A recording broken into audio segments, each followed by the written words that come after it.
आसंता खरीफ विपणन वर्ष 2025-26 पाई चाषी पंजीकरण पद्धति आरंभ होईछि।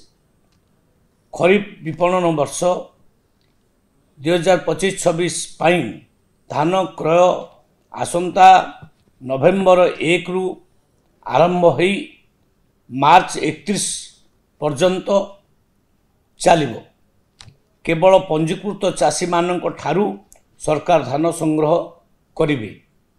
एथिपाई चाषी माने निकटस्थ अनुमोदित पैक्स लैम्प्स एसएचजी ग्रुप किंबा पानी पंचायत मानकरे आगुआ पंजीकरण करिपारिबे।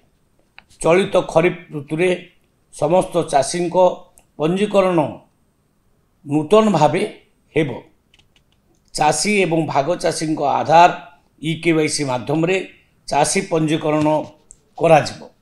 सरकार को धान बिक्री पाई आधार हेबो एकमात्र परिचय पत्र।